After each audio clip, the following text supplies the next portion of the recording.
Hello, everybody. Welcome back to Adobe Live and welcome back, Kieron. Nice to have you here for the second day. How's it going? I'm good. Thank you. How are you? Very good. Thank you. Very excited to share 2 more hours with you in this exciting project. So why don't we, first of all, say hi to everybody. And as we said yesterday, I want to remind everybody that if you want to say hi or ask questions, you might want to join us on YouTube. And if you're watching from Behance, all you have to do is to click on the video and you'll be able just to click on the YouTube icon and it will open up in your browser. So you'll be able to interact with us, ask questions that I will kindly pass to our amazing guest. And of course, just come and say hi. We'll always love to see everybody here chatting with us during the stream. But first of all, Kieron, so why don't we recap what we've done yesterday? Because I'm sure that there are people that maybe are joining us for today for the first time. And I think it would be amazing if we just run quickly from what we did yesterday. And then we take it from there. And maybe we learn more about yourself as well. Yeah, sure thing. So yesterday we had a bit of fun exploring in InDesign, working on an editorial project for a small studio. An architectural practice, and they work primarily on a lot of residential projects, but they also do a lot of work for landscape and urban design too. So the booklet I was creating yesterday, it was a bat-focused project. So it's as crazy as it sounds, but it was quite cool. And the idea is to basically promote biodiversity within the City of London, in particular the area of West Norwood, so that bats have a bit more of a positive light on them, because in recent times they probably haven't, if you all know. So yeah. Absolutely. And for those that are joined today, can you tell us a little bit about yourself, your journey as a designer? Yeah, sure. So hopefully you can almost see my screen. My name is Kieron Lewis. I'm a freelance graphic designer. A lot of the work I do is editorial based, but I've also got a skill set in branding, marketing, and also digital design, but mainly from a UI perspective. And yeah, I want to share with you some of my stuff on Behance, really, just so you can get a real flavor for what other work I do. I mean, a lot of the clients I've worked with recently, Penguin Books, HarperCollins, and Stanford University, which cool clients to work with. But I do, my general interest and passion does come from self-directed projects and collaborations. So something that's quite cool, which I would love to share with you guys, is TEDx Houston. That is a cool one. I love the way that you name drop Penguin and TEDx and Stanford University. It's not that I say it so casual, but honest to God, it's been something that it's happened fairly recently, and it's all been quite fun and all quite cool. And TEDx Houston's actually, this all stemmed off again from collaborating with like-minded people. So to give you a background about what TEDx Houston do, so TEDx Houston is an event that primarily aims to reflect the ideas of inspired thinking of a new generation of African leaders. So we had an event every year, and we would fly out speakers from all over the continent who were doing amazing things, and we would fly them out, and I could show some images as we go through, and they would give some really inspiring talks. And my role primarily within the team itself was to be the graphic designer. So I worked alongside another designer called Tola, and we both worked on editorial work, digital branding. And what you can see here is our final magazine, Legacy, which is kind of what we ended on, really, a bit of a legacy. And it was cool. It was fun. We designed it. I designed it, so I'm going through it. And this is quite cool because I commissioned an illustrator or illustration studio called Mush Studio, who's actually definitely worth a check out if anyone's in the chat who's interested in illustration. I think some guys mentioned yesterday who you're looking for illustration, definitely check them out, Mush Studio. So yeah, commissioned them to work on some beautiful artwork for the editorial piece. And you can see here some of the shots that we had, people engaging, and it was just a fun event to do. It was inspiring. It was yeah, and the team, it was incredible. It feels like a family. I can't speak any highly enough of them. So you can sort of see here all of the events that happened, or the final event, I should say, the branding that we had, the love, you can see right there as well. We had a lot of digital work happening too, some branding, as you can see here through or two. And again, just kind of going throughout the years. So I started TEDx Houston in 2017, which feels like a long time ago. I guess it was. But yeah, I did all the branding work for it, all of the editorial piece. You can see here. We did a tote bags as well. And she's going to hate me for saying this, but I want to name drop. That's my partner there, Iria. So again, we got to get that in there. So again, it was awesome. And again, yeah, all the branding you can see here. And it was just a really cool thing to do. And a lot of creative freedom, which is what every designer wants, right? So yeah, it was all good working on TEDx Houston. Fantastic. And I love the photography. I mean, that's something probably that we always encourage when we talk about Behance and sharing your projects. I mean, that photography there, I believe it comes from professional photographers or mockups or a mix. Yeah, it was a mix. So we actually had multiple photographers on the day, because it's such a, if you can imagine, it's literally a year's worth of planning. So we all met up every month from the start of Jan, and this event happened in December. So every month we would meet up, have snacks, have brainstorm ideas. And it was a real, intense, but so rewarding thing to do. And yeah, we have photographers who would come in, and actually there's a team. That's a very good shot. That's the whole team. Amina and Afidaba, two co-creators, doing their thing. And yeah, it was a beautiful project to be part of, which actually led nicely to another project, which I worked alongside one of the team members called Nancy, which I can share with you as well. And again, it's all editorial, because that's my thing. I love editorial print. And Afrida was actually a really nice project to work on. And just to give a bit of background on what Afrida are. So Afrida is a literary magazine which features original short stories from established writers from Africa and its diaspora. So you can see some of the work which I've done before Afrida alongside Nancy. Editorial. I mean, the photography we had was absolutely incredible. We had people from online who were submitting content through Twitter, and we basically gathered that really rich content, and we basically filtered it into print. So again, working with Nancy from TEDx Houston, obviously I've known her for 3 years. The vibe was there. It was all fun. It was great. And this is one of those projects I'm actually quite proud of, but alongside Nancy. So for those of you who are interested to know much more about, the African continent, and if you're interested in editorial, I'd highly recommend, visiting afrida.com. So yeah, just plugged it there. But Afrida is actually very, very much worth looking out for. So super cool. Loving this project, loving your profile. I'm definitely going to spend more time in there. And Kieron, I'm just going to take a second, because I've seen a comment here on Behance. Jessica, hello. Shane, we see you. We want to say hi, and thank you so much for joining us. Although if you do click on the video, if you're watching from Behance, and leaving comments there, just click on the video and click on the YouTube icon in order to open the YouTube browser. So we'll be able to follow along in the chat there during the rest of the stream. And on YouTube, I can see Samea, his side, Photon, and Storm Max. So hi, everybody, and thank you so much for joining us. So sorry for the interruption, Kieron. I just want to make sure that... I love that name, Storm Max, strong name. Yeah, super cool. So obviously you can see a lot of the work I've produced, but actually in terms of who I am as an individual, which is probably like most people, right? Instagram. So that's probably the best way to actually show you about who I am as an individual. So obviously I'm Adobe Live, which is happening currently right now. But I also do a lot of guest lectures. So I do a lot of guest speaking at universities. So one of my also interests as well is speaking to students and working with them through workshops.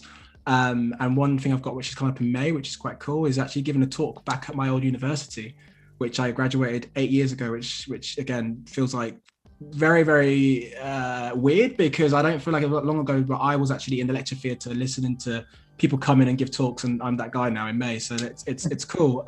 So yeah, that's Winchester School of Art. And then you can sort of see here Portfolios Review, which is part of Creative Lives in Progress, which is also alongside It's NICEDAT.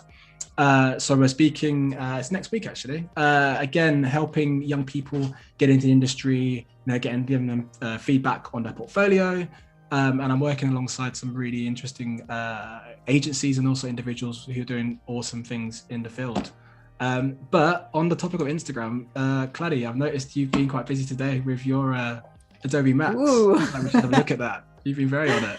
Yes, that was a really amazing way to wake up. Thank you so much for the shout out, Kieron. I think is worth mentioning. I woke up and I realized, when I wake up, I just go scroll to the stories on Instagram, and I was like, hey, I know that face, and I realized that it was me on the main Adobe Creative Cloud account with the Adobe 2020, Adobe Max 2020 session in Photoshop, and you can actually access them here from my link tree at instagram.com/IamCladi, or also, of course, directly from the main Creative Cloud.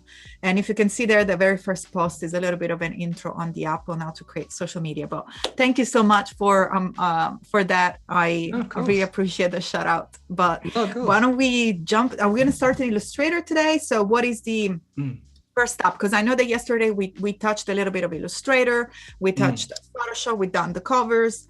Which app are you going to jump on? Yeah, sure. I mean, I feel like yesterday was literally like a creative roller coaster going through, and it's honest to God how I work as a designer as well. I do jump between the three programs, but I'm going to try and have a bit more of a strategic way of helping those today kind of go through my method of madness. So today we're going to almost just recap exactly about, what we worked on, mainly for InDesign. But I also want to touch on, because yesterday we had some issues with the colors, but there's actually a rationale as to behind why those happened. And I'll go into InDesign and actually open it up. But again, yesterday, from anyone who was, who tuned in from yesterday, we had a lot of the colors that we worked with was in CMYK mode, which mainly means it's for print. So how I tend to work, whenever I'm setting up any document, I will go straight into CMYK mode because it's going to go to print. But in order to give you guys the full experience and it's looking as sharp as it should be on screen, we're going to work in RGB. So that way you can actually see the actual colors of how it's going to look once it's printed. So I want to show you guys actually the covers for those of you who weren't in yesterday. And I'll make sure it's in the high res so we can have a good look at it. And it was actually quite cool to get everyone's feedback on, what they liked. And I felt like it was a lot of different various opinions of, what each one was. But you can sort of see a lot of things happening here with our bat creatures, which was cool. So yeah, I'll just kind of go through them as well, which is quite, flick through them. You can see the different styles.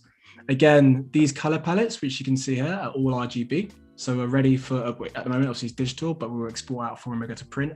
And again, these colors are related as well to the brand and to the client.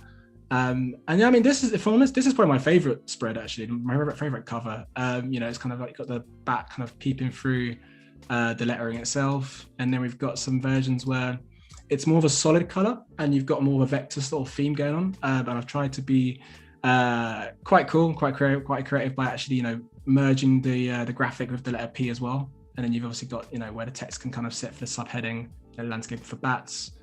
And then the very final one, which is going to probably blow your screens up because the colors are so bright, but there's kind of like really fresh orange, and then I've added like a nice like overlay on top.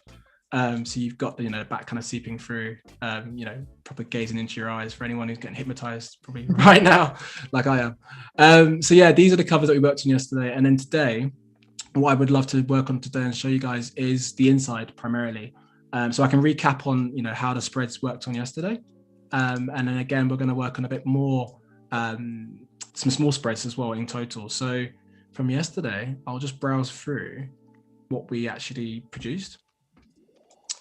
So obviously from the Word doc from the client, we've got our contents page, which I'll go into more detail about. But yesterday we worked on the introduction page using, again, some really nice imagery from Adobe stock. Cute bats. They are super cute. They're just, and the colors is like, it sets yourself up, for just having, a lot of space on the right for copy to sort of sit in. And Kieron, I'm going to interrupt again just with a Sure. little bit of a housekeeping. So we had a communication right now that Behance is actually working fine. So don't worry, I'm still monitoring both chats. But if you are on Behance and if you're writing comments there and asking questions, I'll be able to read it. So let us know in the chat, first of all, that you're there. It's nice to say hi and where you are tuning in from. And of course, we were kind of debating on which cover to use. So I think that's a great place in the chat to pick your cover between the white, the blue, or the red. I believe there were the options. So either if you're on Behance, I'm going to be able to read your comments. So feel free to tune in from there and write your comments. I'll be able to read it, say hi. And of course, if you have any question, as I say always, Adobe Live is a safe space to learn for everybody. Even for me, I always learn from the guests. So feel free to ask your question. I'll be more than happy to pass it to Kieron. And if you're on YouTube, I'm going to check that chat just because I did advertise it before. So don't worry, we're here. It was cool yesterday. Like the feedback on the covers was so diverse. Everyone had their own little favorites, which was quite cool. So yeah, it'd be quite curious to see, we've got a new batch of people in today to see what your favorites are. So yeah, I mean, with the spreads here, again, I'll flick through them and we're going to obviously design some more spreads today, and get creative with them. At the moment, obviously, what I've done is I've just duplicated a few blank spreads of the content so we can work on some today. So again, that's just a duplicate version of the introduction that we're going to today actually primarily, and someone made a very good point yesterday in the comments, I tend to work within a grid. So working with a 2-column grid. So we're going to stick to the rules a bit today. And yesterday was a bit of a creative freedom flow. And today there's a reason, almost like a method behind the madness. So we're going to work a bit more within grids today. Because I do work within grids, believe it or not. But yesterday was a little bit out there. And again, I'll show you some more spreads that we did. And Kieron, hey, no pressure. But we got Dead Doctor in the chat saying, I'm a pro at this. Is this just beginner stuff? I would just say, Dead Doctor here, we pretty much cover Kieron workflow. So I've seen so many different guests. Everyone comes with their workflow. As much as you can be a pro, I'm sure that there is always something to learn from the way other people work. And so I will definitely keep your eyes peeled on what we're going to see next from Kieron. It'd be good to know when we get to the species as well, in particular, and in the chapter, again, if you've seen these species in your area, depending on where you're based. So yeah, it was cool. I mean, again, I've tried to be quite fun with the way the sort of bat comes in. You can notice here ever so slightly, you've got the E, just hiding ever so slightly behind the bat itself. So that's when I design, I do love to use the clipping mask tool, where again, you've got the text ever so slightly, wrapping around the wing. So it's going to be quite playful, quite creative. Again, with this job that I've got with the client for Small Studio, I've got a lot of creative freedom, which is rare with some clients. So for me, it was just, having fun, designing and kind of going nuts, if I'm honest. But today we'll kind of filter it through into something a bit more substantial.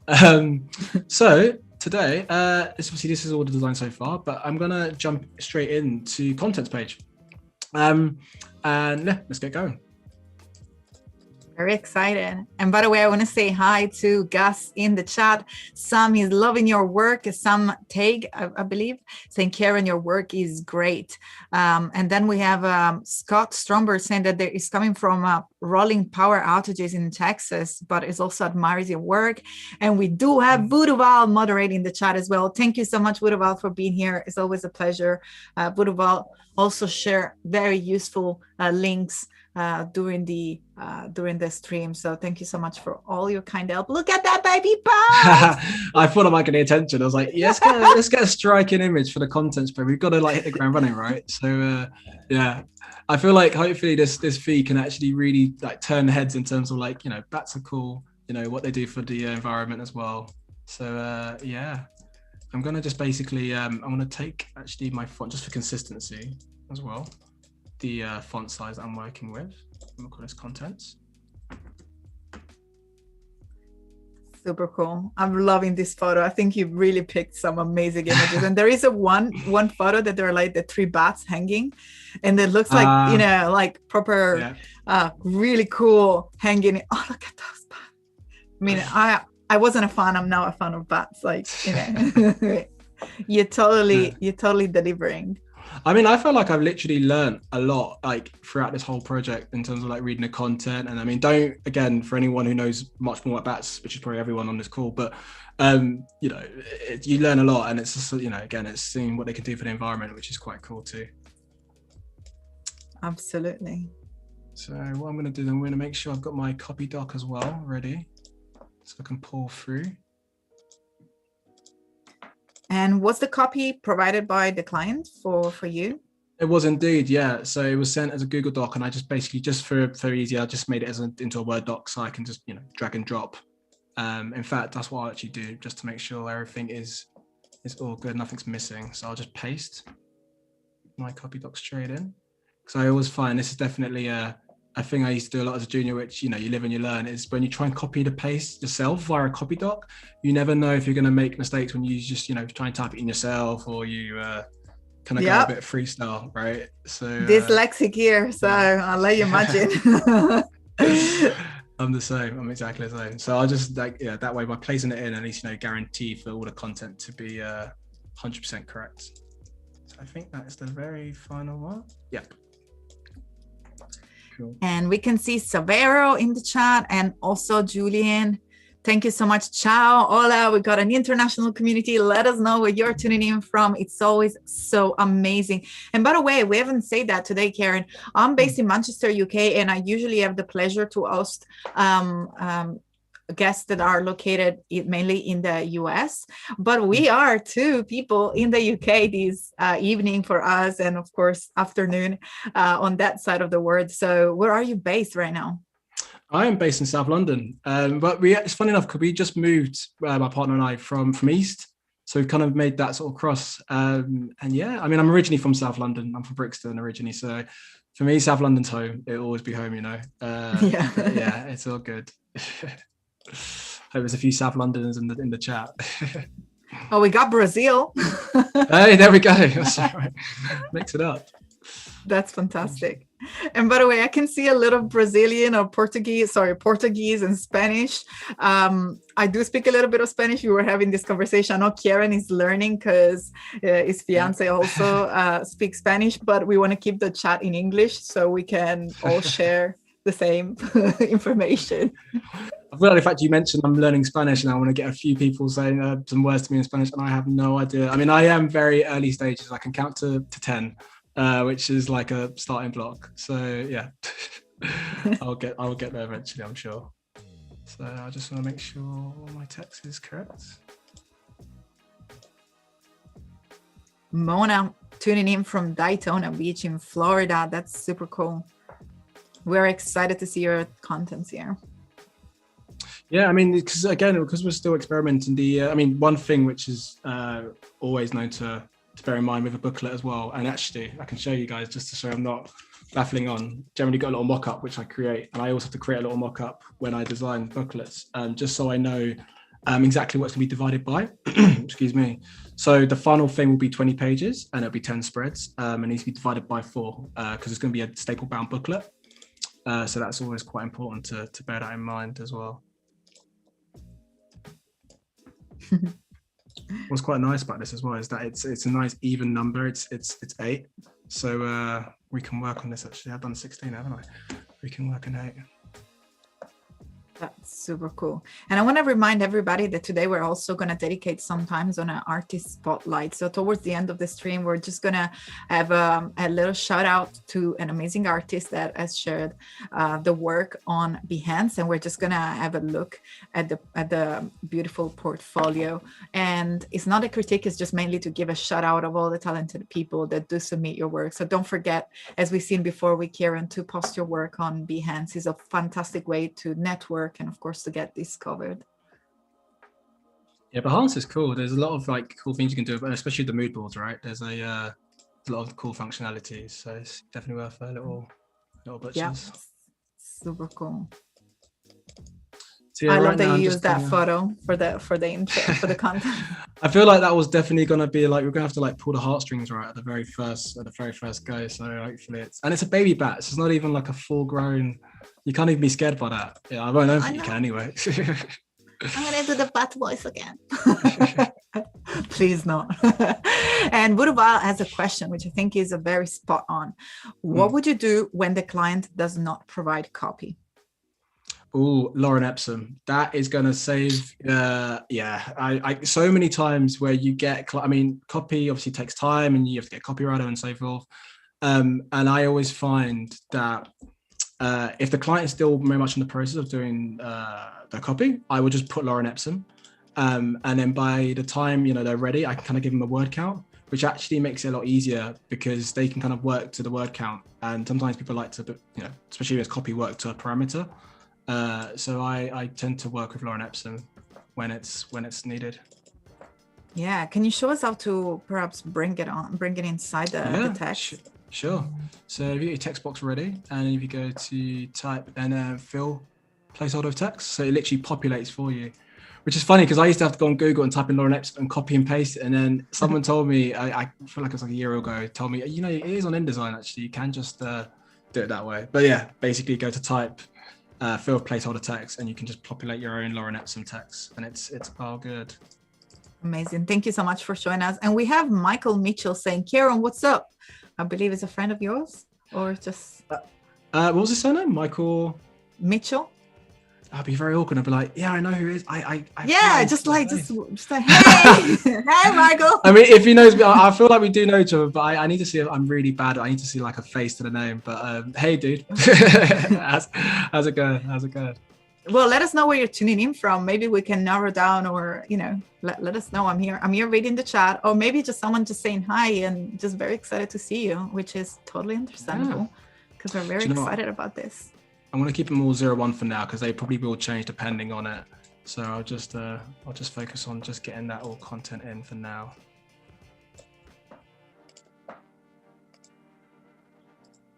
So yeah, Camila, sorry, go ahead. No, go for it. I was going to talk about a bat fact for some strange reason, but I was just curious to know people who like their bats and where they're from. But I feel like what you're going to say is much more interesting than what I was going to say. I'm just reading comments. I'm just passing comments, and we have a dream shared in chat. So Camila Santos sharing, my dream is to have a design job experience in London, spend 5 days there, and it's so beautiful and has an amazing visual culture. I absolutely agree.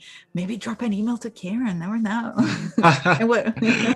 Well, I know. I'm always happy to speak to new people, and if I'm honest, like this whole experience of being in lockdown for everyone, it's given us a chance to actually like work with people abroad and collaborate. And I've done a few stuff recently with some guys in the US. Again, it's all kind of come from just via email and just stuff you see online and in different forums and groups you're in. So yeah, I'm all about the collaborations and speaking to new people. So hit me up. I think Camila really wants to come in London though. But Camila, let us know where you're based right now. No, I'm super curious.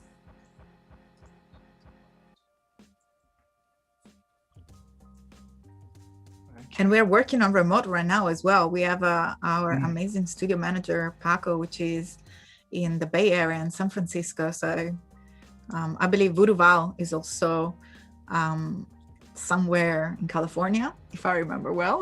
I know that she moved recently, but so, and we have people from Brazil. I mean, Adobe Live is a perfect example of being together in the same place from anywhere in the world.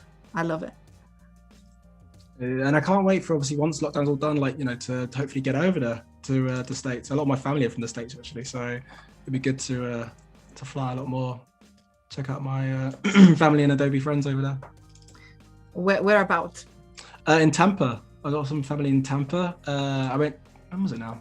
It was about 2 years ago I flew to Florida, first time I've been to America, which again, if you're a Brit and you go to America, it doesn't feel like a real place. It feels like a weird Disneyland. It's just you see it on TV, about American culture, but to be there, it was insane. I had a great time. I feel I was there for 3 weeks, but I could have been there for 7. It was cool. Amazing. So I'm just going to make sure all of my again the page numbers will reflect when we start doing spreads and making sure it flows in, but I just want to make sure everything is bang on in terms of spacing. So distribute spacing is a good one. Yeah, 7, 6. So make sure it's all in 6.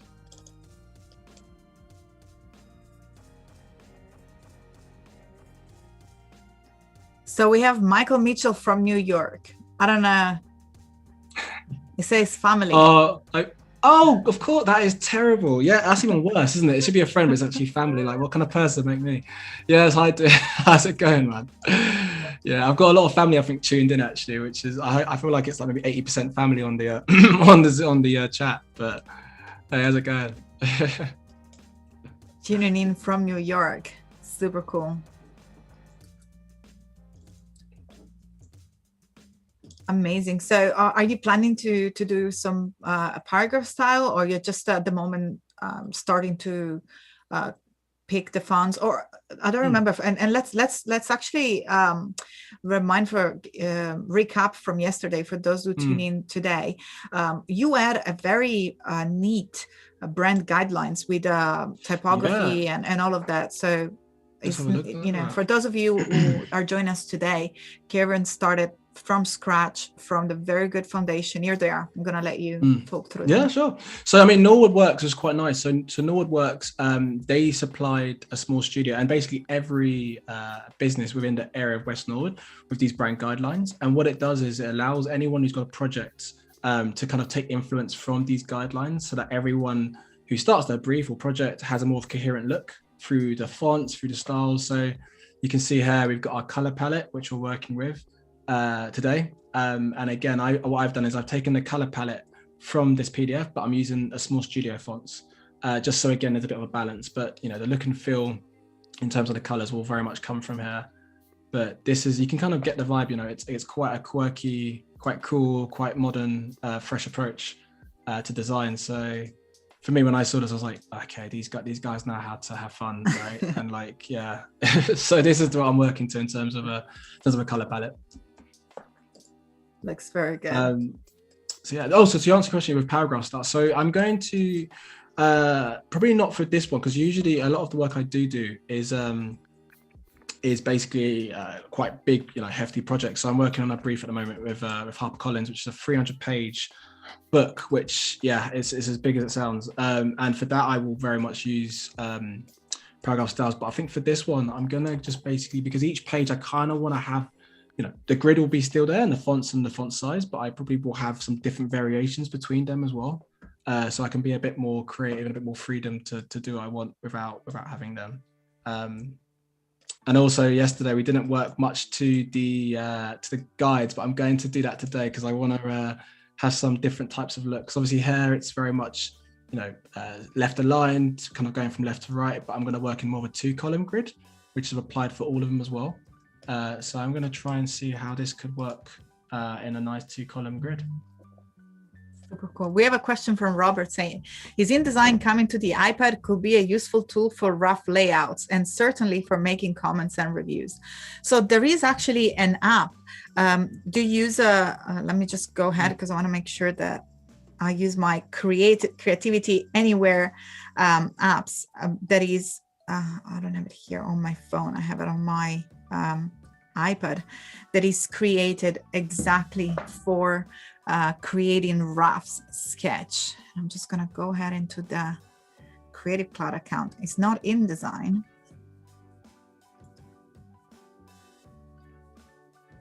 By the way, if anyone's watching this thinking, what is he doing? I'm trying to think of ways to do like a pull quote. So that way with introductions, it's, you know, you might have like waves and waves of copy, but I always think it's quite nice to kind of break up the text with maybe like a nice pull quote. Again, I haven't got that from the client, but I'm just going to put Lauren Epsom in, a bit like what we spoke about earlier on. And then obviously if it's a thumbs up from the client, then we can, you know, get a word count over to them. It's all good. In the meantime, I wanted to share the name of the app, which is Comp. I just want to make sure that I said it correctly. So Adobe, have you ever used Adobe Comp on mobile? No. So is it to just reply to what Robert was saying, Adobe Comp is a fantastic app that I usually use when I'm like on a train and I want to create some concept and some layout. It's super cool because it allows you to create a layout on a page, and you know, like when you do drag boxes and it's got like, you know, each symbol for an image, for a text, you can literally drag and drop it and create a layout, and then you can open that into the app. So if you open them in InDesign, it translates into a real template that you can then fill with text and with images. So if you are looking to an app that delivers this sort of objective, that's Adobe Comp, and you can find it on mobile and tablets as well. If you go on your Creative Cloud app and you click on mobile, you'll be able to learn more about it as well. And that's cool. I feel like Adobe, again, there's so much stuff you can do in Adobe that it just sets you up just to have fun and just, explore, create, right? So it's a cool thing to get into. Totally. And I'm actually reading to give correct information. You can actually create layouts for Photoshop, Illustrator, InDesign, and Muse. And then once you create them, you can just implement them into your app, open directly from the app, and open them into your app of choice, and then populate it with content, which is super cool. So Robert, go and check it out if that's what you're looking for. All right. So this is the fun part. Once text is in, just play with imagery. Just get an image in there and see what we're working with. What did I use for the previous one? Actually, I used Lima. I said Lima. Crikey, it's a bat. I guess I could think the eyes put me off, didn't it? I want to see how that looks in there. Actually, I'm curious to see how that looks. And in the meantime, Buruval has actually put a live link, so you can go ahead and click and discover Comp directly from the chat. Thank you, Val. You're a star as usual.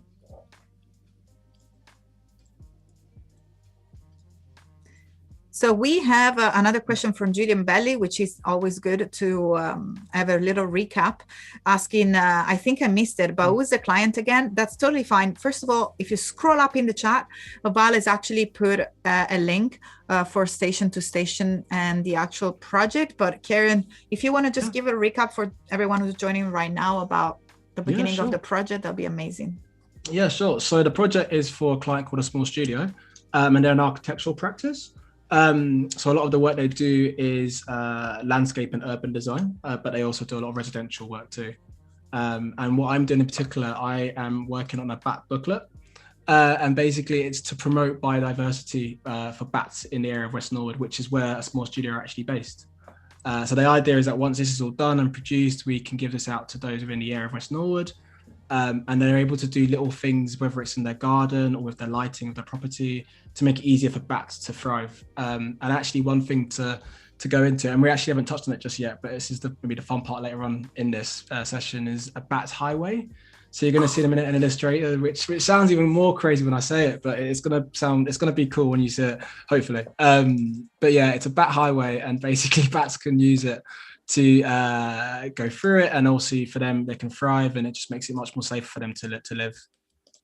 Yeah, so I hope you enjoy the bat highway when you see it. Yeah, and what you can do in the chat, I was actually checking if it's possible, but if you go in the chat on Behance, if you want to share some love for the bat, just put it down a bat icon. There is actually an emoji for bats, so go ahead and share your bat icon. I'm going to actually start with it, and I'm going to put a little heart as well.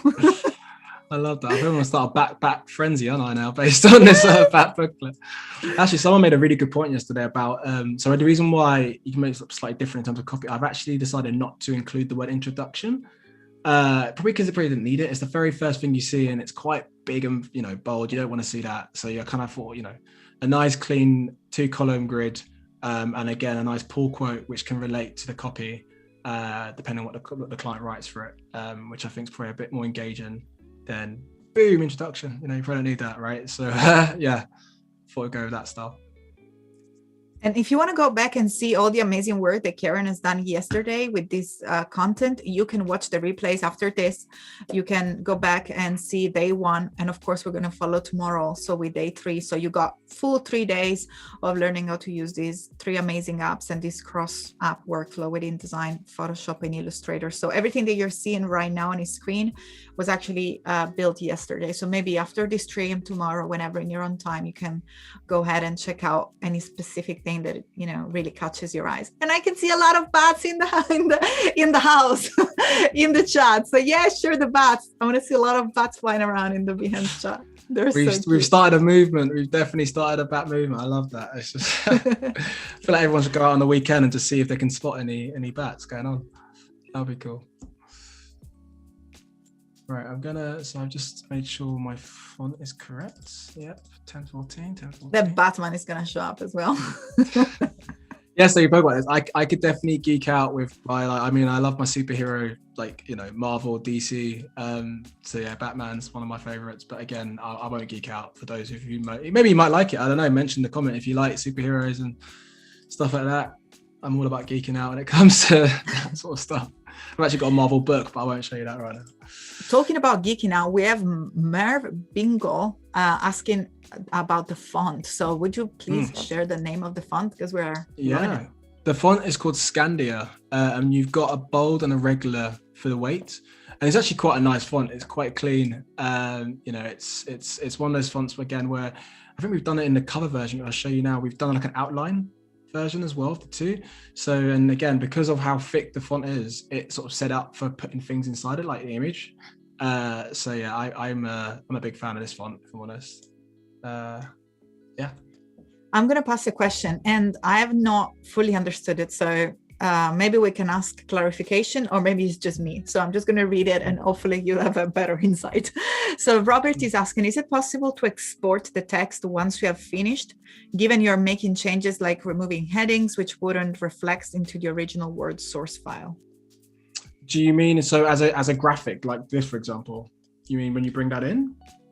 Or yeah, what do you mean? Robert, if you don't mind clarifying, if you wanted to export the text as an image, or if you just want to export the styles of the text or the text itself, I'm not entirely sure. So if you could please clarify, we'll be more than happy to let you know. I wonder if he means like, so for example, with I mean, at the moment now I'm obviously working with text within InDesign, but for the covers, just because it was more of a graphic element, it made sense for me to basically do what I wanted to do via Illustrator and bring it in.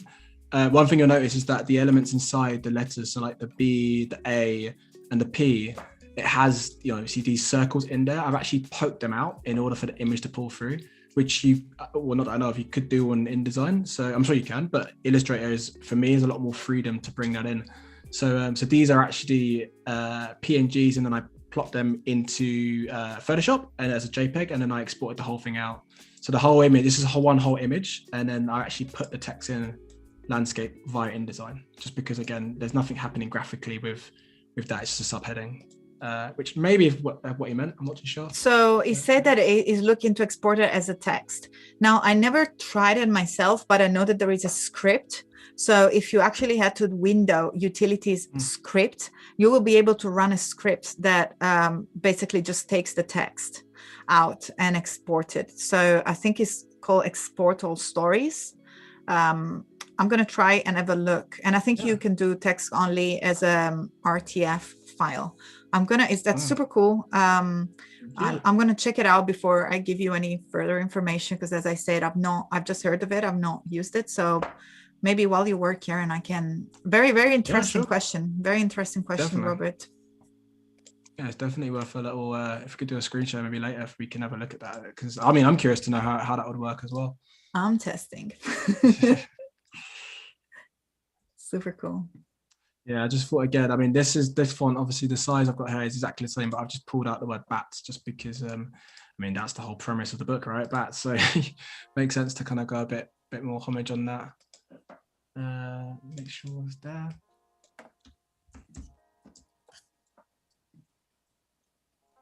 So again, I'm just working, instead of putting a poster just being from left to right, I'm working a bit more in a sort of two column grid. I mean, A5, because again, one thing I mentioned, I mean, this is an A5 booklet.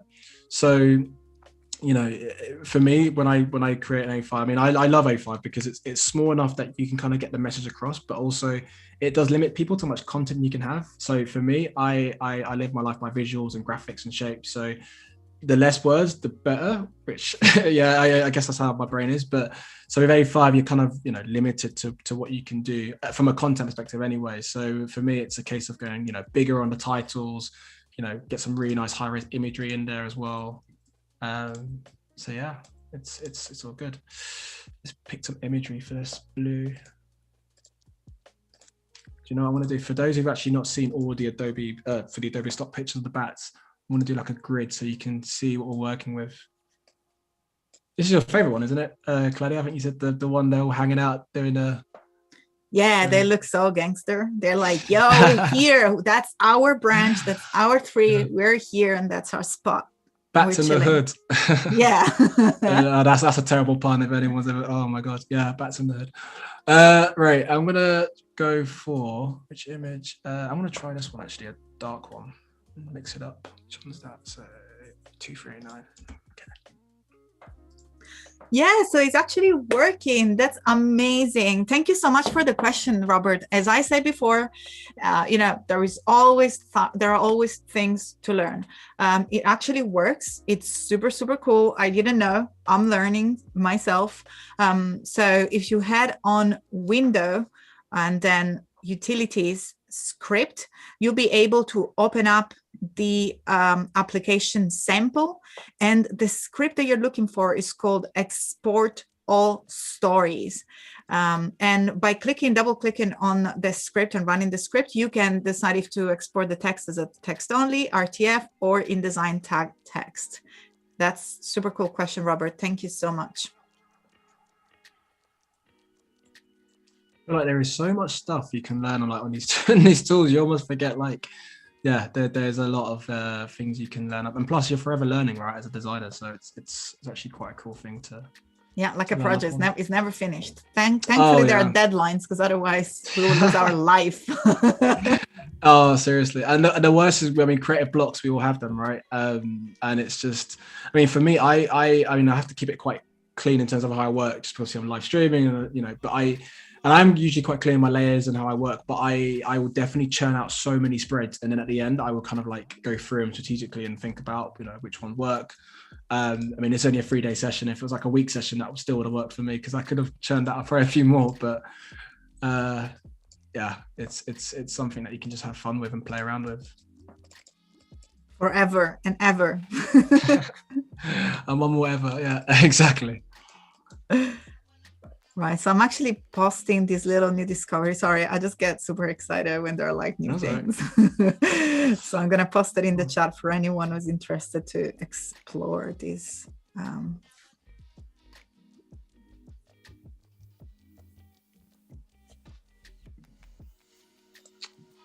not sure what this bat. Maybe. I'm curious what everyone's thoughts, if they're feeling the bat, or might play with another image. Maybe one more. This could be quite cool. Let's see how this comes out. And we got Jyotirmia in the chat. Hi, Jyotirmia. Thank you so much for joining us. Jyotirmia is pretty much here very often. I remember doing a lot of streams and a lot of creative challenges. Nice to see you as well. Nice to recognize familiar faces. Always as good as seeing new faces here on Behance. But thank you so much for joining us. Another question from Robert, Kieron. So keeping you on your toes. Do you keep a scrapbook of the things before you throw them away in case you need to go back at them, or you don't fall down the same rabbit holes again? Do you know what? I do actually. I've got so many Moleskine books actually. That's one thing. And in fact, they're actually behind me, but I've got a few Moleskine books and sort of mini ones. But I do a lot of scamps. So before I do any designs, I will just draw like a really basic version, like highlighter pens and scribbles and X's for where things will sit. And I have to design them and then kind of refer back to it, just because. Those days of just jumping on the computer and just designing. I guess I can do it, but I like to have a bit of just pen to paper. If I'm old school like that, I will definitely just go pen to paper to highlighter, I'd say, and then I just go on my computer and just start designing away. But I think it's always good to refer back to notes and to see what's been going on, because it's just a bit of a method to the madness. Absolutely. Okay. So Merv is talking about page number, insert special characters. Merv, I don't know if I missed any question. Did we do that yesterday? Did we do the numbering with the special characters? So we did it in masters. So if we go, I'll show you on the we've got our masters set up. So you can see we've got title and then the masters for that. So everything from a designs perspective, from in terms of the page number is all in the exact positioning and it's all correct. Jyotirmia is saying that it was working on a project late, but it looked this project at where you're working on and it looks very interesting. Yes, we're working on a bad booklet. That's super exciting.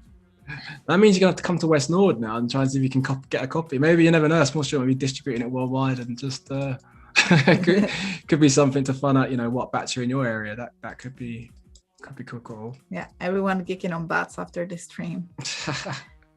More questions. So one, I'm just going to reply real quick. Camila, do you have a specific source for pictures? So Kieron is using Adobe Stock and has been browsing and researching this photo from Adobe Stock. And I'm going to pass to another question from Jessica T. Where do you find inspiration, such as people, books, websites? Give us some sources. Sources. Well, I mean, you can probably see behind me, I've got a lot of books. My partner and I it's probably 70-30 books are hers. The rest, the Rubik's Cube is mine. And I'm a little bits and bobs. But yeah, I mean, I collect a lot of magazines. I've got a lot of magazines that I collect. And I've got a book on magazines, if that makes even more sense. It's by Mag Culture. So if you like editorial, you like magazines and seeing what's trendy, I think I mentioned it yesterday, but Mag Culture by Jeremy Leslie is someone who, he has a cool blog and he sort of posts a lot of content in terms of, magazines. And it's quite nice because it's a mixture of, graduates artwork that's been put in there as well, not just people who are in the industry for years. So it's quite a nice mix. And I use Pinterest, use Behance. If I'm honest, during the whole lockdown, I think, I've probably gone out a lot more. In terms of like going for walks anyway, we've got a few, like nice lakes where we are, and I just kind of like go there with my Moleskine book and I just draw. I think I mentioned like yesterday as well, when I used to live in Brixton, South London, I used to just basically people watch, like on the bus going to school. I would just draw like cartoon characters and just like, I'd draw people and make them look like characters. That makes sense. Kind of like in the Simpsons theme, because I like the Simpsons as well, geeking out. But you were mentioning about like drawing in paints yesterday. We were talking about that one. Yeah, exactly. Mum mentioned that on the phone yesterday. It's quite funny. She's like, yeah, you mentioned the Simpsons, Kieron. Like you had to get that in, didn't you? No, I do love so we got your mom in the chat. Now you open the floodgates. Yeah, I'm sure she's there. I'm sure my there. Parents tune in all the time. Like, all the big thing. Hi, Maclad. Hi, Mama. Hi, Dad. But it's very sweet. It's very sweet. Like trying to keep it cool on the camera, and then your mum pops up and is like, "Oh, hey." Yeah. Like, hi, Mom. Like, I'm working. It's all good. It's all good. And actually, it's quite nice because when I had my graduation show, again, 8 years ago, I had my family come down and see my work. And I guess because it's, designs change so much throughout the years. It's, for them, it was, it's in different work and understanding how different things, look and visually. But I'm pretty sure Mum's on the camera now and watching. So again, she can actually see what I actually do. It's not just a pretty thing. So hopefully it's all good. So it's actually, a little bit more of understanding in the process. Yeah, I'd say so. And to be fair, things are, for even, generational, I always find like even designs, from people who are younger than me, it's everything's influence, how they influence and how they become influenced, to say, and how the design is so different to maybe how I graduated. So, you've got platforms like Vice and the stuff that they kind of pull through. It's very different to say other platforms who've been out there longer. So for me, it's all good because it's kind of having like a nice, diverse approach with how design is, right? And plus it's subjective, so you're going to have your own thoughts on what looks good. So it's all good. Super exciting. Robert's saying that we need an Adobe Moleskine app. Well, that's what Behance is for. You can keep your sketch, your work in progress, your mood boards, not to mention all the drawing apps with I keep saying Sketch, but we actually have Illustrator on the iPad, which is amazing. I've never actually, I've used Illustrator, I used it today and yesterday, but I've never actually used Sketch. I feel like I need to play around with that tool a lot more. I don't know if it's still available because I think the Illustrator is kind of substituted, but don't quote me on that. I'm going to check right now because I want to make sure that I give correct information out. I think the Sketch was, so now there is Illustrator Draw, which provides vector. I don't think that is called.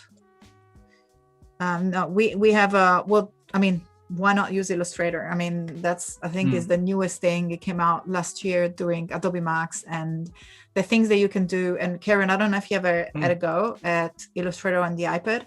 You can seamlessly work from the iPad and then your desktop and then do a little bit of a freehand and then go back into your document on the desktop and everything gets updated just like that with the cloud documents, which is mind-blowing. That is awesome. I feel like that is such a clean and efficient way of working now, especially iPad when you're on the go. You can just drag and drop and just go for it. There we go. And my dad just came in the chat. Hi, Claudia's dad. You're just saying. It's like a family affair, right? I wait for my mom to pop up shortly. Yeah, I mean, trust me, it's gonna happen.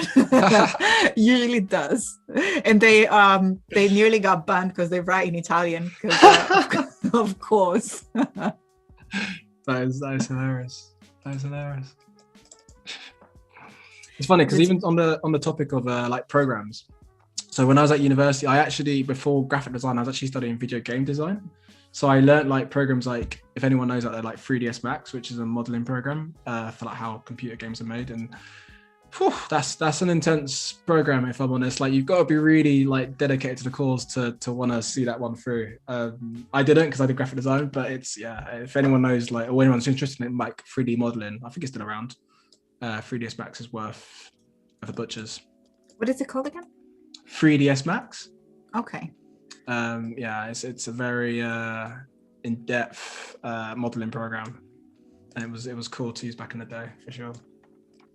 And by the way, Vuruval is dropping some hot links in the chat. Of course, I didn't mention Fresco because I use more Illustrator, but those are the amazing new product for the iPad, for the tablet. So we got Illustrator feeling and looking amazing on the iPad, but also Fresco, which has got, I was just reflecting because I was cleaning my shed and I was like, I have all these brushes and pens and tips and paints and all of these tools.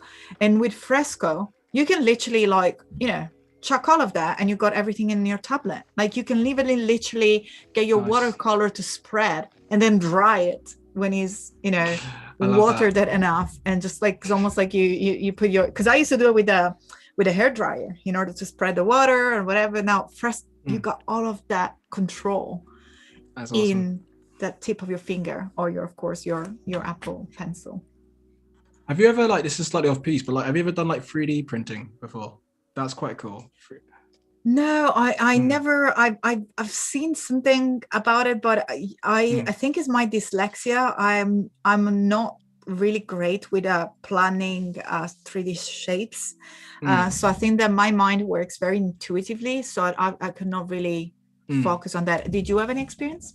Actually, just before I graduated, they just bought a 3D printer in my uni, and I remember it felt like almost like a last dash, like the last Christmas present. But I remember having an opportunity to do 3D printing, and I made these models called 4 inks, like the idea of seeing yellow, magenta, and black. And basically, I made these kind of I don't know if it's on the website anymore. I think I took it down, but I might put it up another time. And I made these models through 3D printing. And the idea is that you, if I can remember it now, it's a few years ago, you basically get these models and there'll be different tones of the cyan, magenta, and so forth. And you'll get a code beside it that you can sort of slip in like a side note, and it will tell you different color breakdowns in case you want to get some inspiration for different colors. So if you're looking at cyan, looking at blues, you can get different types of different shades of blues. And it sits on your desk, literally like a little piece. I was so off piece there, but I did 3D modeling. It was I did 3D printing. It was fun to do. It was definitely fun to work on.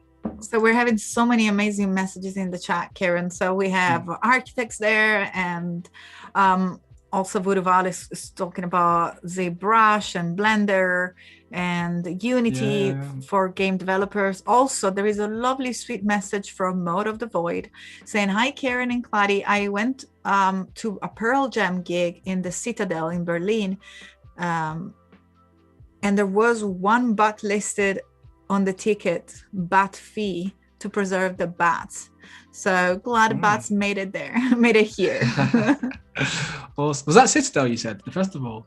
Yeah. Amazing. Yeah, I've been to a few Citadels in the UK. Well, back when festivals were a thing, but it's a good vibe.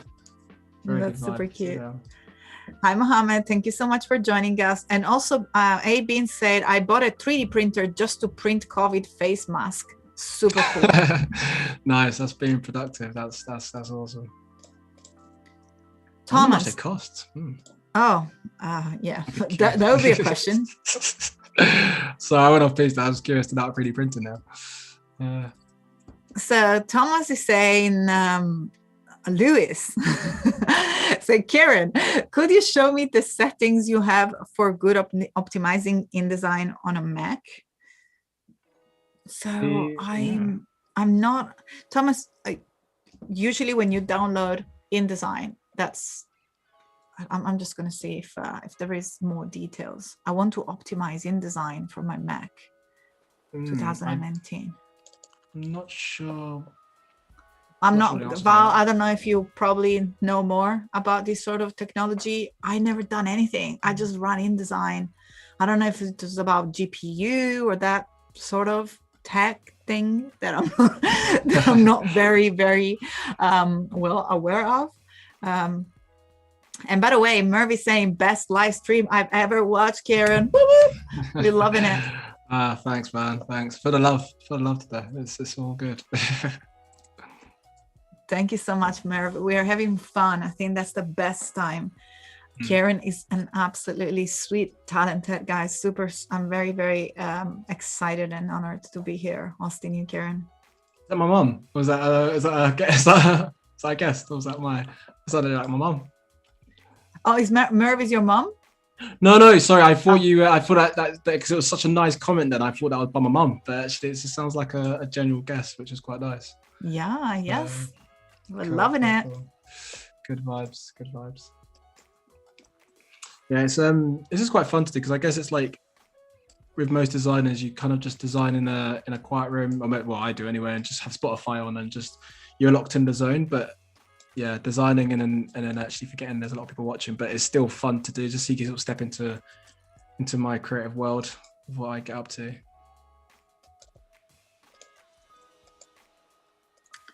So Thomas is again regarding the question of optimizing, is having some delays when changing some object, moving text and other stuff. So they might have to do with the memory that you have, the space that you have, and how beefy your machine is. Of course, you can perform more when you have more space into your machine, and of course, the graphic card. Although I'm not an expert. And I've actually transitioned to a PC in order to have a little bit more of flexibility, but mainly because I'm doing a lot of video production and editing. But that's as far as I can share in terms of releasing information. Otherwise, I'd just be yapping away and nonsense. So, Kieron, unless you can share. I have no more information than that, I'm afraid. Yeah. But Budoval, as usual, as I mentioned, as a star, comes with an amazing article dropping in the chat. That's a really good link on how to optimize InDesign. So Budoval, thank you so much as usual for being so amazing and taking care of this information, because I definitely do lack this technical hardware specs from my knowledge. There's a lot to like take in with with all this stuff, like, you know, with Macs and like technology. So yeah. I mean, I'm fairly tech savvy just because of the programs I use, but I know it's a whole world out there in terms of like how things operate and function. So I take my hat off to those who know about it. I spent about like a day to figure it out, a week to figure it out, the PC specs, because I actually built it from scratch. And by the way, we have a question from Jessica, which I'm really keen to answer, as you know, Kieron. Did either of you attended and have a favorite sessions for Adobe Max? Kieron, did you have a favorite session? There's actually someone I'm talking to at the moment. Yeah, she's pretty cool. She's Italian and she's a cool designer. But no, I haven't actually. I saw obviously yours, Claudia, of course, but you're actually the first one I've seen, if I'm honest. So I need to educate myself a lot more with the stuff that Adobe Max are producing. Adobe Max, I mean, we had a conversation in which I couldn't stop talking about how amazing and energizing Adobe Max is.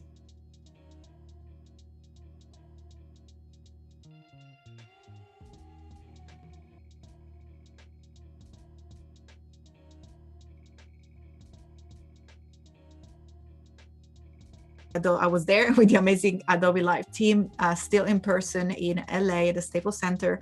And I was just talking about the new features of InDesign and Illustrator. While last year, I actually came out with 2 different sessions. So I was a speaker, and I'm actually still featured on the website. By the way, Kieron, there's such a joke with my friends and family. I keep going there and taking screenshot because I'm like, no, I could not be there. I can't believe it that they actually feature me awesome. on the Adobe Max. So I keep taking screenshot, because I was like, oh no, they're gonna delete it. They're gonna delete it. It's a glitch. It's okay. No, it's a glitch. Yeah. So by the way, Adobe Creative Cloud had just put out some on-demand sessions, so you can go and check them out. But of course, now I don't want to be silly. Besides my sessions, there is mark heaps. Of course, depending on the apps that you're looking for, mark heaps for Illustrator, Jesus Ramirez with Photoshops, Colin Smith, and then we have another streamer, which is Valentina V, doing After Effects, and I don't know if she's done Premiere or not as well. And those are just on top of my mind. More InDesign work, Dave Clayton. And Tony Harmer, of course, with InDesign, and Lisa Carney, which does a lot of movie posters for stuff like Spider-Man. She works in LA with all these amazing projects. And I'm so sorry for anyone that I'm forgetting. Seth McCulloch. There are so many talented, mind-blowing speakers that also have the luxury of calling friends. So go and check them out. I'm more than happy to drop some names in the chat, depending on the apps. Let us know if you have a specific apps. But if you go ahead and check out my Instagram at I am Claudia, there is actually a link on the Linktree where you can go directly to the videos on demand and just watch us for free. Because this year was free, which is extremely, extremely amazing. I feel like this is definitely the year of education and just taking in knowledge, right? Everything being online, there's a lot that you can learn. It's opportunity, cool. Absolutely. Trying to get it. And Lisa is saying that you make InDesign look so easy, Kieron. It's just for fun. It's weird to explain because I think because I've been doing this for obviously now for a few years. But even on a weekend, when I'm just chilling, I have my laptop and I'll just be, watching Netflix and just designing for fun. It's just, and it becomes second nature. I think that, the more you do anything, right? The more you do it, the more you just, just have fun with it and you get to just produce it. It's all good. But yeah, I mean, I'm just plopping things around and you never, I just felt like hair was a bit empty, but, I pulled in this graphic, which I think it might have opened up in my Illustrator. Yeah, there we go. So I might actually try that in the blue. Yeah, I can bring that straight in. So I'm just trying to get the questions. Prince is saying, I have just a few questions. Go ahead, drop it in the chat. We're here. I'm here to pass the question to Kieron. We're happy to help. Farah is saying the booklet is looking awesome.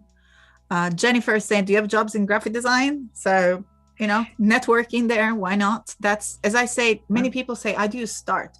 Being here, taking part in Adobe live streams, that's a great place to start. You get to know people like Kieron, myself, all the other amazing guests, Wuruval, and that's a wonderful place to start in terms of networking, discovering other people's work, and just, have a meaningful conversation regarding your career.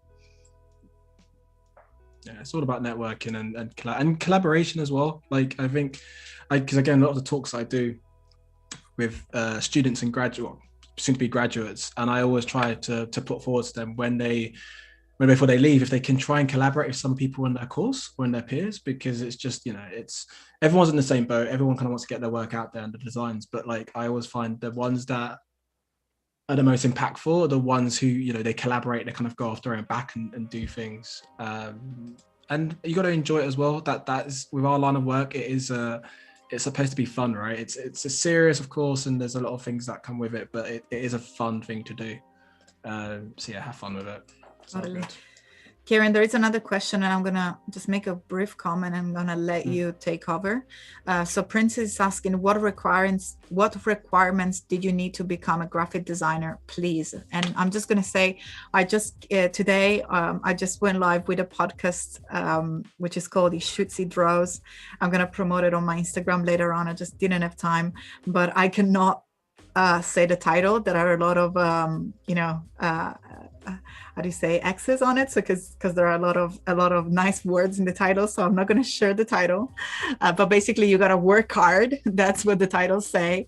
And so maybe you can go ahead and hear the podcast, because that's exactly what it is about. But Kieron, please let us know your opinion about what requirements do you need to become a graphic designer.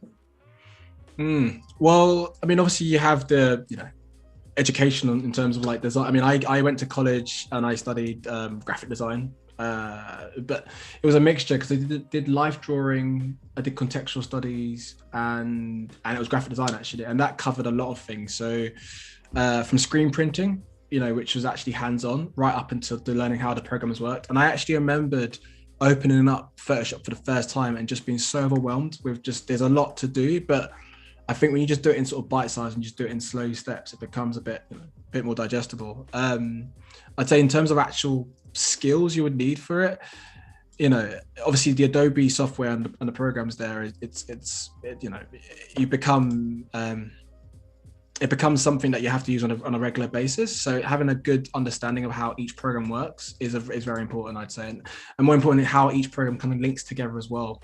So, without, InDesign, Illustrator, Photoshop are the three things that I tend to primarily use, and a bit of Premiere Pro, but I'm not that good at it. I'm still learning. But with those three particular programs, the ones which are here, I'd say each one kind of works in hand. With this booklet I'm making, again, the imagery I'm doing in Photoshop, I'm editing that. Obviously, this is in InDesign. And then obviously Illustrator is where I'm obviously playing around with the graphics as well, like this as well, for example. So each one has its own functionality. So I'd say try and get used to those programs, and just, if you can cover the basics, then that's basically, you're partly there. And then the rest is just taking inspiration, reading a lot of books. And yeah, just be on it as well, if I'm honest. Just like, it sounds like any other thing that you want to get into, just really be focused on it. But it's something that I generally believe the more you do it and the more you enjoy doing it, it will just become second nature. Yeah, that's my 2 pence, if that helps. Yeah, and I would only add, just my keywords are usually, you need to be persevering, because it's hard to get to the result. It takes a lot of practice. So curiosity, passion, and desire to keep going. So those, I think, are my keywords, besides everything else, of course, that Kieron has said, that I completely agree. But curiosity, desire to keep going. Definitely. Just, curiosity. You never get bored of it. You just keep going and just keep, there's so much content out there. I think that's sometimes can be a tricky thing, that it can be a little bit overwhelming, because there's a lot of stuff to take in. But I think it's just kind of having a bit of a filter to what you feel is the best thing to kind of, what works for you, and don't feel like you have to just take on everything at one stage, because it's just not healthy for the brain, if I'm honest. So I always find that if you can do things in bite size and do tutorials, again, LinkedIn Learning, that's good. So, practice on things like that, spend time on it, and just before you know it, you're producing things that you never thought you could. So yeah, totally. Jennifer is asking, do you work at a company or for as a freelance? I have freelance now. So I've always, since I graduated, I've always worked at agencies or within that space, but I've always done freelance or self-directed alongside or collaborating projects. And funny enough, actually, I remember always saying to my parents that, when I get older, I'll do freelance. When I get older, I'll do freelance. I'm 30 next month, and I realized actually I'm gonna, because I officially went freelance professionally at the start of this year. Obviously having clients from before, from side projects and freelance, so I kind of knew what I was getting myself into. But yeah, I decided to take the leap and just go for it. And if I'm honest, it's fun. It's cool to do. Again, you can be selective with the clients you work with. You set your own times. You can be manageable. If you want to take a break here and there, you can. But it's obviously not as all fun and games. It is obviously, hard work. And I mean, the financial element of it, I'll be honest, I'm not good at numbers, which is why I got an accountant, because I'm not going to try and pretend like I'm good at that stuff. So you just have to outsource, if I'm honest. Which I did. And That's totally a journey that you need to feel comfortable with. Yeah, it's because a lot of my friends that I've got are in the industry, and a lot of them are actually older who are freelance, and I think that's why my brain kept telling me when I get older I'll do it, because it just felt like you need to build up more credibility, you need to build up more a strong clientele.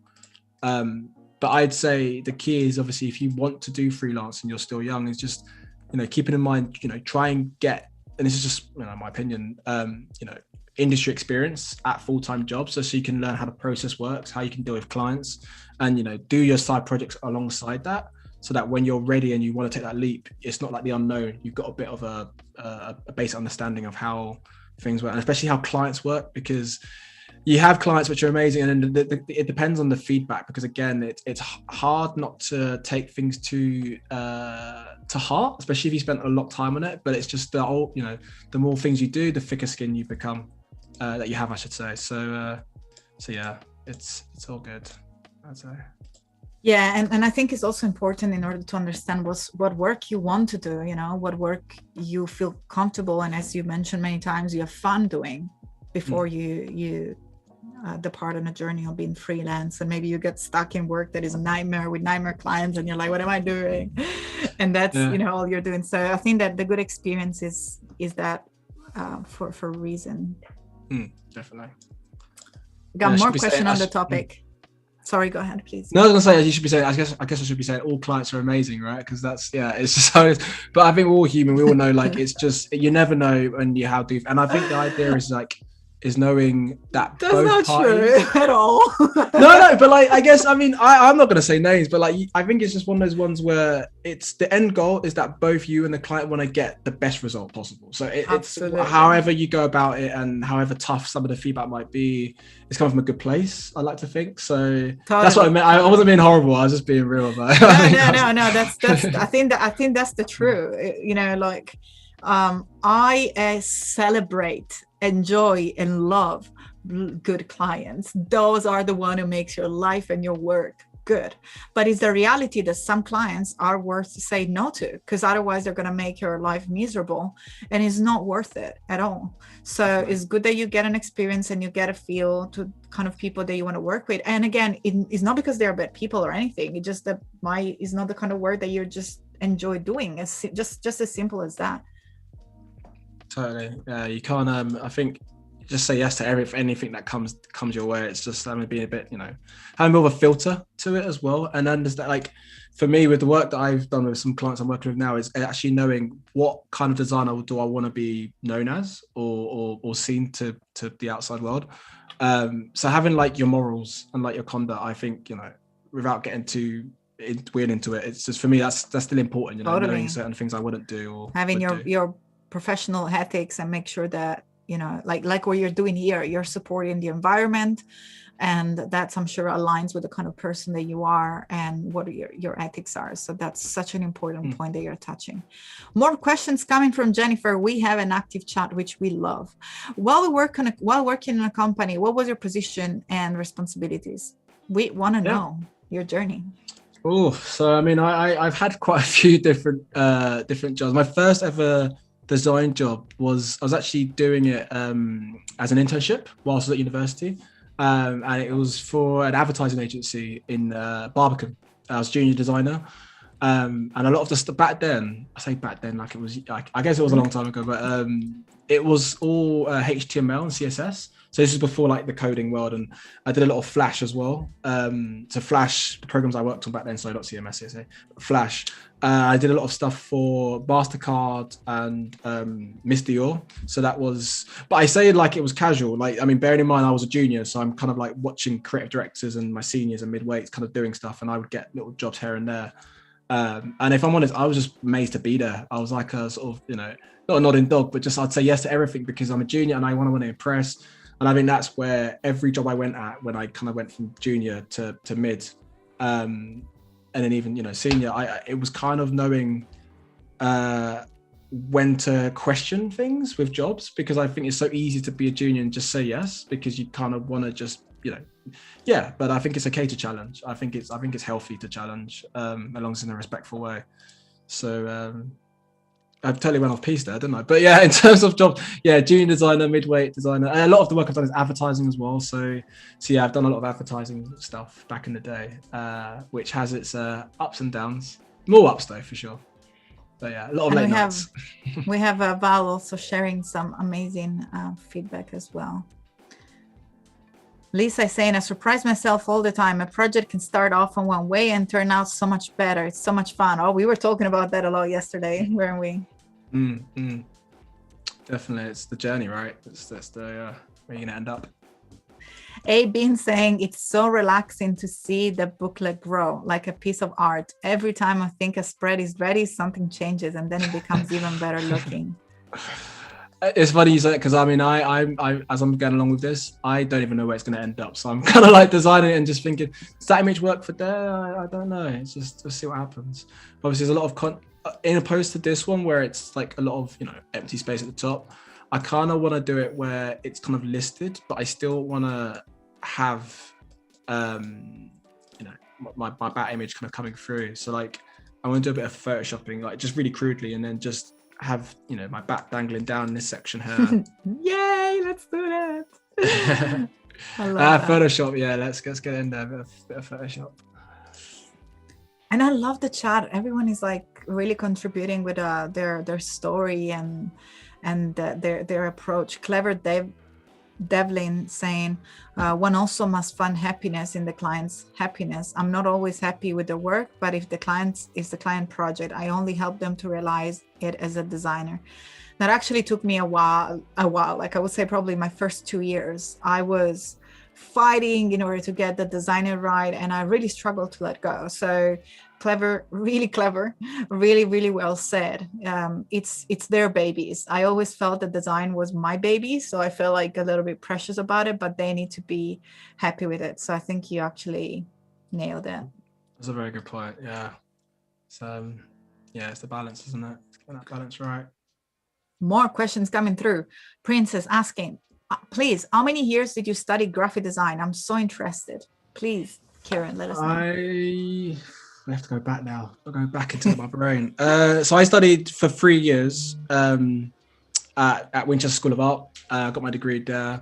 But like I said, with the video gaming, I did that for a year. But obviously it wasn't for me. But there were certain traits from that year in terms of the course that I was able to feed into my graphic design course. So I did a lot of life drawing in my first year at Southampton Solent.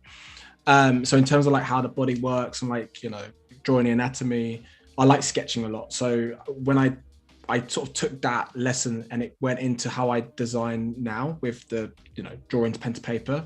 So it wasn't a complete year wasted. It was just more of a case of like, what can I learn from that and then have it filter into this next year. But yeah, overall 3 years is what I studied and got my degree in. And then the rest is kind of history. When you go into actual real world of work, it's just like, this is what it's like, is it? Okay, I can kind of do this. Yeah. Let's see what's happening with this bud here. It looks almost like a flower. I want to basically merge some. There's a lot of things happening in the background, which is quite nice. So I kind of want to like have it quite dark overall. So I'm just going to go for black. Oh, that's not black. Yeah. And what I tend to do, just because I again, this is not my final spread, but I want to get a feel for how it's going to look. I'll just, you know, kind of crudely extend and then darken it, and then I'll add some more love to the end. I call it the salt bay of design, where you add a little bit of, when you do it at the end, and you add a bit of the, the sprinkle of like how it should actually look. But right now it's just like a rough version. Ah, crikey! I pressed the gone into grey mode. Hang on. Let's redo that again. Don't worry, take your time. It's my fat fingers. I went into I pressed the key by mistake and realized, what have I done there? All right, let's try that again. In the meantime, we have more questions from Merv, which was sharing these lovely comments. Like everyone else here in the chat, we have a very, very wonderful chat today. So Jotiomia first, we're saying communication is the key, being open and sincere helps. Absolutely. Merv is also saying, asking, I just graduated from the graphic design department. Do you have any suggestion to improve myself? So you just graduated, you said, was it? You just, yeah. I would say, well, I mean, I thought I mentioned it before, but like, collaborations. If you're looking to try and get into the industry and to, you're probably in the moment of doing CVs and getting your portfolio, looking good, whilst you're, because obviously it's hard out there more than ever with everything going on in the current climate. Whilst you're waiting on employers to get back to you, try and keep yourself proactive and do, side projects or collaboration with other people who just graduated with you too, because in a way everyone's in that same boat, and you kind of want to, it'd be cool to like utilize what you both learned throughout your years at university. So yeah, I'd always be like an advocate for like, doing your own sort of side projects, and then that feeds in actually to that feeds into when you have interviews actually with your with your full-time employers, or part-time, depending on what you want to get into. So yeah, I definitely recommend doing that.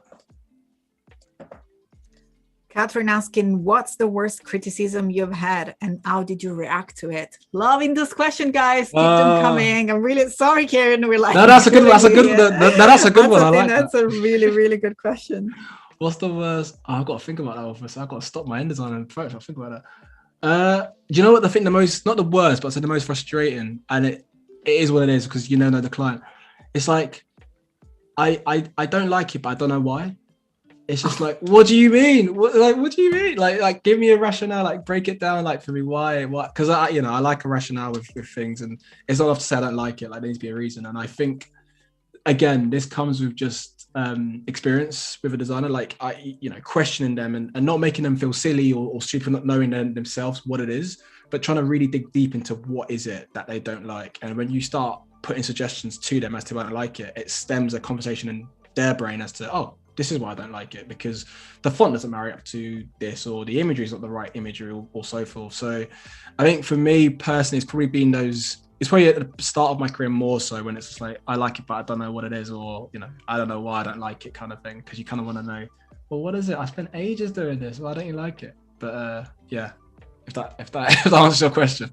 Absolutely. And I'm actually in the process of producing a course that is called Epi Clients, Epi Designers, which focuses on how to educate your clients. Because I think that what Kieron was breaking down there is exactly the problem. Clients are not aware of what our job is. They want to see results, they have personal taste. And I believe that the very first thing that you got to do is to tell them, hey, you're paying me to making decisions based on the rationale. That's what Kieron was exactly saying. And I think that a very, drawing the line and say, this is for your audience, it's not for you. So it's about what your audience like, not what you like. And if you're telling me that your audience is asking you for that, then it makes sense. Otherwise, it's not about like or dislike. And, I think that that's a very hard approach to do, because of course you want to be nice with your clients. But setting boundaries and really establishing yourself as someone that is there to help them also builds that trust. Oh, definitely. And I think, I'm a firm believer in, even when I have clients approach me, it's, hopefully they kind of bought into, there's a reason obviously why they've come to me, but I like to think they've seen my previous work and kind of trust the process. Like, I feel like every designer wants to feel like they're being trusted with what they do, right? So, obviously they've got their own ideas, but, if you're a good designer and you can kind of back it with stuff you've done and, got a rationale behind why you've done what you've done, then hopefully the client actually trusts the process, and it just becomes a lot more of a free-flowing conversation rather than a you know, you're trying to fight just to get you're just going to get the right colors like signed off or something like that. We got a great comment from Scott saying sometimes it's just as important to know what a client doesn't like as opposite to what do they like. I couldn't agree more. So true. So true. Loving these questions. Keep them coming. I think we're getting really like real life designer tips while you build these beautiful pages in the meantime. Like they're so full of movement, and you're making each spread so interesting and so, I would say, different, but within the same, of course, environment, because you're keeping the same typeface, you're keeping the same color palette, but at the same time there's so much movement around that it's just like, oh, what is this? Oh, I want to know more about this. Oh, that's another thing. That's cool. Really loving it. I'll be honest, I feel like I'm in that zone now where I'm kind of like having fun with it. It's just, I'm just almost forgetting this is a live feed. I'm just like, boom. Absolutely. Okay, let's keep it that way. And I'm actually going to pass you another question from Catherine. Where did design click for you and make you realize that's what I want to do?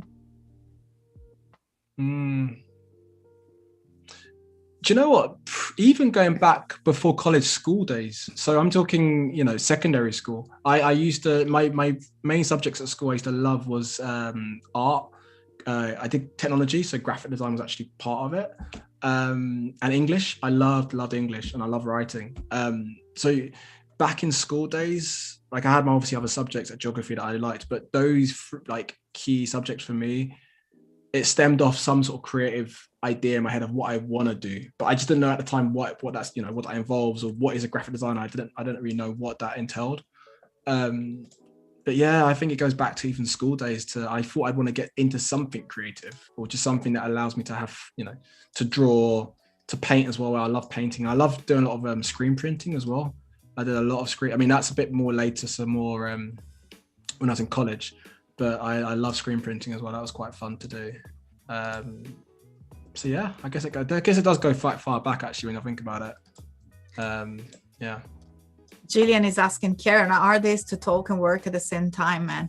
Julian, I think we're getting him in the zone. We're like distracting him with this question. So no, it's all good. He's letting his creative juice going and like it's making it happen flawlessly, as we can see. It's all good. It's all good.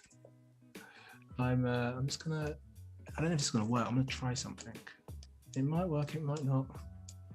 And of course, Blurred Echo is saying if you can ask a question about a tool qualification. Of course, ask away. We're talking about the professional world, but we are here to talk about the apps as well. So if you have any questions about any tools that Kieron is using, ask away. We're here to help and to share whatever we know. I want to say sharing is caring. It is, right? But it's true. It's true. It's all good. So we're talking about the type tool and wrap tool over an image. Kieron, can you tell us more about the type tool and the wrap tool whenever you're ready? Blurred would like to know more about the type tool and wrap tool. Yeah, sure. It's a text wrap. I can do, in fact, maybe I could jump into another. Oh, actually, I've done a version where it's got the text wrap, which is in, so we could do that actually as an example. So hopefully you guys can all see, there's a lot of layers happening here. Just lock them. So if you can see, I've got this kind of like outline shape that I've created, and what I'll do is I'll just have it in the orange, just so you can see. Plop it on top. So I tend to, whenever I'm creating a design, if I especially want it to wrap around an image, I'll just crudely go around it, and then I'll, if you go to text wrap, you can see it's on 4, which is basically that padding, which gives out. So the thicker I go on that, the more my text kind of comes out. But obviously, because I want it to kind of feel like it's just about coming over the wing, I'll create my shape and then I'll add a text wrap into there. So what I'll do is I'll actually create a brand new one just so you can get a feel for it. So right now, obviously, text is merging right in, and obviously it cuts in, so you can't see it legibility-wise. But I'll start again. Make sure it's on full screen mode so we can all see.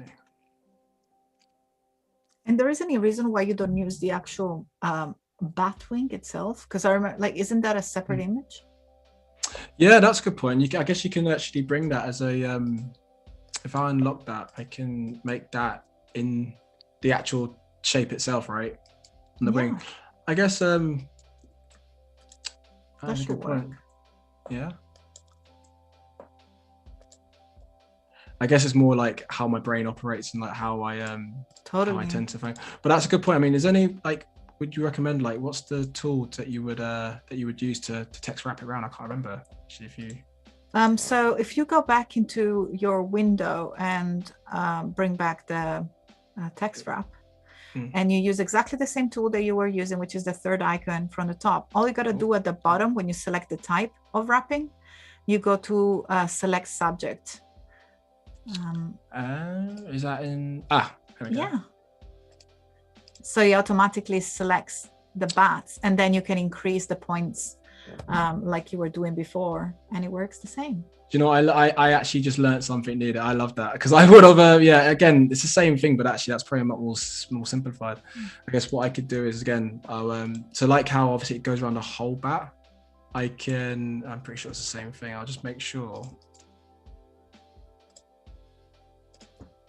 I select the bits that I don't want it to be touching.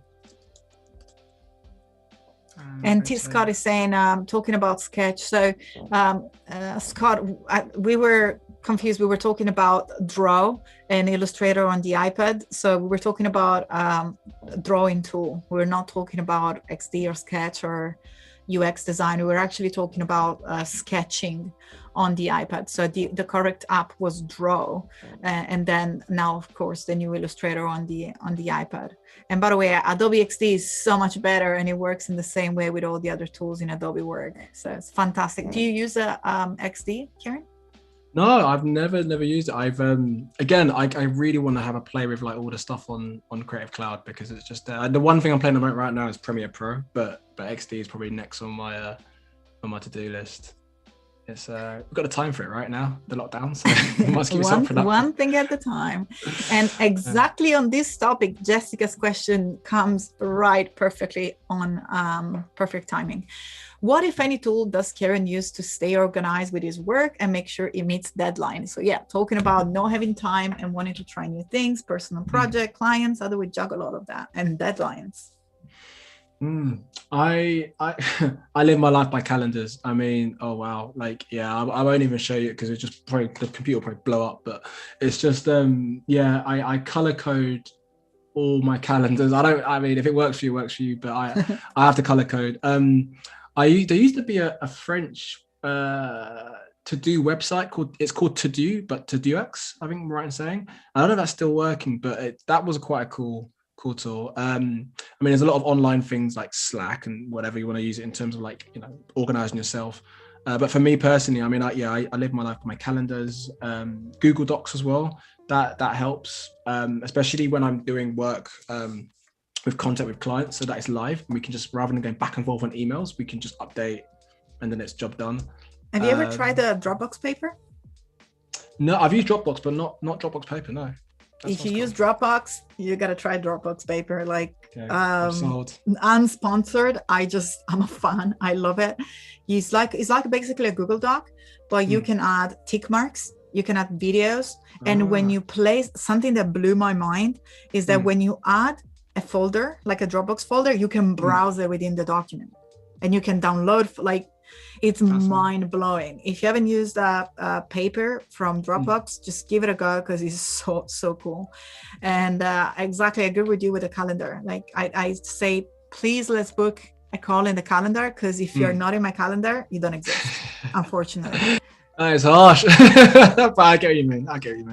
Gather the effort to the madness, right? Like it's just I live my life by calendar. But that being said, is what I do, it's gonna sound weird, but I just have pen to paper a lot. I mean, I've got, like I said, Moleskine books, and I do write a lot of to-do lists. So it sounds weird, but I'll do like an online to-do list, but I also have it also written out as well, just because if I'm out and about, or I don't know, I'm sat on the sofa, I don't want to have my laptop burning my lap, I'll just have like a pen to paper, and I'll just, you know, and stickies as well. I have loads of stickies, like notepad everywhere. Like that got me a lot. For anyone who maybe is in the chat from my uni, they will know I had a lot of stickies in my desk at uni anyway, and that's kind of stayed with me like right up until now. If I'm honest, nothing's changed. Are they color code as well?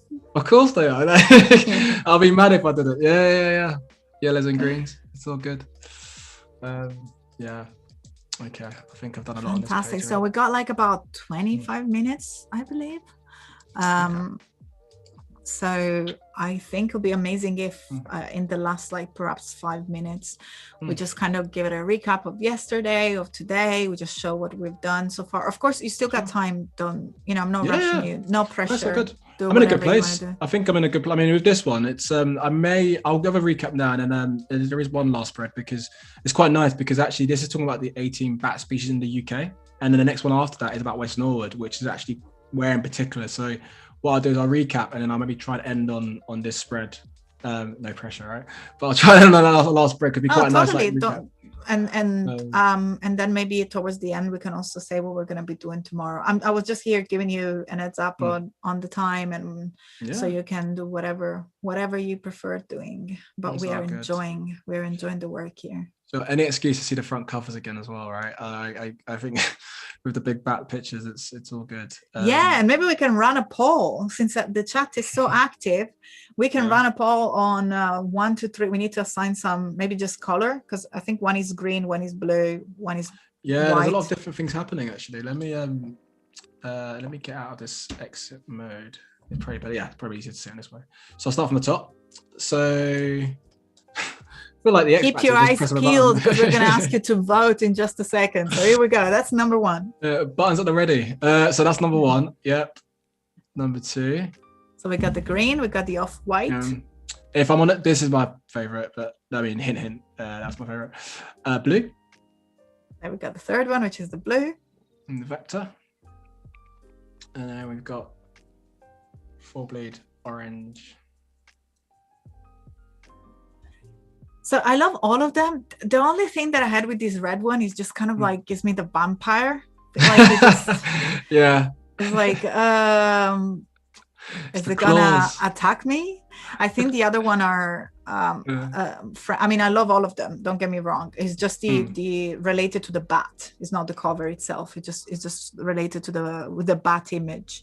And I think in general, red is a more emotional color. We're talking about color theory before, but I love the type lock there. But let us know in the chat if it's 1, 2, 3, 4, or you can also say if it's the green one or the off-white or the blue or the red. They all look super cool. By the way, the reason why I've circled that is because that's probably the scariest part for me. That was I felt like that, and obviously these, right? Is that the scariest things that you're gonna see on the cover? One last. So we got 1 and 4. So we got the green one and the red one. The green one. I like 2, which is the off-white one, but maybe with a darker background color. So maybe a little bit more of a That's fair. I mean, bearing in mind as well, I mean, obviously these colors as well, which quite is from the brand color palette, but I'm sure we could do like tints and like variants of that. So I'm down for that. Did Val just did what I think she did? Yes. Val, you just blew my mind. So Val has actually placed a link with the poll. So you can actually vote. Go and click on the link and vote. That's amazing. Val, I love that. You blew my mind as usual. That's super amazing. It's amazing to work with amazing people. That's exactly what we were saying before, having fun working with amazing people. Val, I missed you. I mean, I love all the moderators. Everyone is amazing, but that's another mind-blowing moment. Click on the link, take the poll, and let us know which is your favorite. That's what's funny? Fun. I actually think I wish like every client would actually just put the polls out to the whole office. Like if you're doing a freelance, like which one do you guys, rather than like, one person making one decision. I love that. Like we just have like a show of hands or like a show of like, X factor buttons. You just press which one you like. So should I vote the off-white for you? Because I'm here like I have a little bit of freedom. Should I put a off-white vote for Kieron? Because I think your vote counts a lot. That's all good. Yeah. I'm good for it. And again, obviously for tomorrow, I mean, I'll go into spreads, but like for tomorrow, for we top spread as well, I'm going to do some mock-ups as well. So I'm actually going to put these designs, might even put all 4 actually, just so we can see in context. And it's how I would do it with every client is that I would do the mock-up of a magazine on a desk. So again, you would see an idea of the context once it's designed as an actual booklet. So that it might even string some ideas that that could work quite nice. Now I don't know if you're wink kind of like influencer, but it looks like the off-white is winning at the moment. Is it? There we go. Yeah, so we got a 54% on the off-white. That's an actual poll. I mean, Val, you just like blew my mind. I'm here like I'm here following as if it's an election. But we have a poll going on. So make sure to the democracy of the design. Yay. That's funny. That would be awesome. You know what it is, don't you, Claire? I literally told I texted my mum and said, Mum, just press for the button of off-white continuously. That's what it is. That is literally what it is. Okay, don't worry, we got beans that also voted all of them, which is like super cool. That's so fun. Amazing. And then I'll just run through the spreads as well. What we've worked on as well today. So again, once we're quite, in all the content now, we're actually getting towards the latter part now, which will ease in quite nicely for tomorrow. So then the page numbers will make more sense. But this is more or less what the design will be. So quite a nice leading image, quite a cute image as well with the contents there. May go a bit bigger in the content, not too sure, but that's more or less how the text would sit. For contents, introduction, done 2 variations. So again, it's a nice leading image. I've darkened this image as well on Photoshop, so I can actually click in and actually show you how that looks. So you can see here, this is the original image, and then I've just added some gradients to it just to try and get it a good feel. So usually what I do is I'll add a layer, save, check, and then if it's not right, I go back and forth. It's literally like a back and forth until I'm happy with the legibility wise. But yeah, I've added two lots of gradients, and that's sort of done the job. So I've done that with a nice little drop cap as well. But then yesterday obviously got pulled up, and very rightly so. I tried to work on the grids today, so which I've done. So 2 columns, again, same image, but I've pulled out a sort of nice pull quote, which can be something that's related to the introduction, or it could be a nice quote from the client themselves relating to why this book's important. And in an ideal world, I would send this to the client, and then I would give them a word count of what that is, and then they can fill it out themselves. Hopefully keeping to the word count. That's always good if they do that. Otherwise, it just ruins the whole design. So yes, introduction pages. And then why that's important, I have a little play. Obviously, text wrap, we worked on that today. Well, that's obviously yesterday, but I showed you how the text wrap works today. Again, little elements. It's for me, I always like subtle things where you've got, again, the E just creeping behind the bat itself. And that way it kind of feels like the text kind of like hugging the bat. That's a thing. Yeah, that's a thing. So yeah, I got that in there as well. Again, looking at various ways that we can work at the spread of why bats are important. And just feeling a bit more cleaner as well using the white, and then picking out, obviously one thing I like to do, which I haven't mentioned a lot of, is actually picking out key colors. So this green is although it's not a part of the color palette given to me, it's still related to the spread, so I can try and justify it that way, or hopefully I can. And then I pick out a green from there. We all like it. It's on the Booklet brand. It's on brand Booklet. Added swatch that I made earlier, like yeah, literally. Again, another why bats are important, but working in the 2-column grid, and again picking out a key green in there, just to sort of see, it's nice to have like a full bleed image, a full single page image, I should say, and then the text on the right. And then how can you make your garden bat friendly? Hopefully people have got some tips from this as well, actually, for their own garden. But yeah, playing around with this. Again, actually, I feel like this is the one design which has all the color palettes on there, and I think it was just, for me, I wanted to really get the fact that obviously the garden bat friendly and sort of key words within there. So if you don't take anything away from this, it's the fact that you take away those 3 elements, the garden bat friendly. And then obviously I've just used, rather than a photograph, I've actually gone for a vector image. Again, just to show, I'm working within the columns as well.